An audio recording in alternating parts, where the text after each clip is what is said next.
എന്തേ? ഒന്നുമില്ല, കല്യാണം വിളിക്കാൻ വന്നാനു. അല്ല മമ്മ, ഒന്ന് അട്ടപ്പാതിരി കല്യാണം വിളിക്കാൻ വരുന്നത്. ഞാൻ ഉച്ചക്ക് വന്നു, അതപ്പോ ഇവിടെ ആരും ഇല്ല. എന്ത് ഉച്ചക്ക് വന്നീന്നാ നീ പറയുന്നത്? ഒരു മനുഷ്യൻ പോരെ വന്ന് കിടന്നുറങ്ങുന്ന മണിഞ്ഞ ഇനി കൂരിയൊക്കെ ആടെ വെച്ചിട്ട് പറമ്പ് ഇറങ്ങി പോവാടുന്ന്. ഞങ്ങളായിട്ട് വന്നോളൂടെ ഒരു കല്യാണം വിളിക്കാൻ കണ്ട നേരം.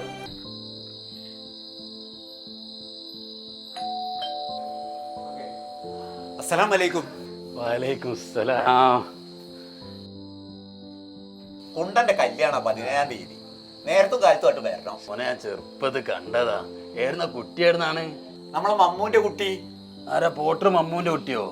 തന്നെ. ഓല് കല്യാണം പറഞ്ഞില്ല എന്നോട്. ഓനിപ്പം ഇവിടുന്ന് പോയിക്കണ്. ആ കുട്ടിയോ? മൊഞ്ചു നല്ല വിദ്യാഭ്യാസം ഒക്കെ ഉള്ള കുട്ടിയായതുകൊണ്ട് ഓനത് മതി എന്ന് പറഞ്ഞു. ഞാനും പിന്നെ അതന്നെ ആയിക്കോട്ടെ നട്ടു വെച്ച്.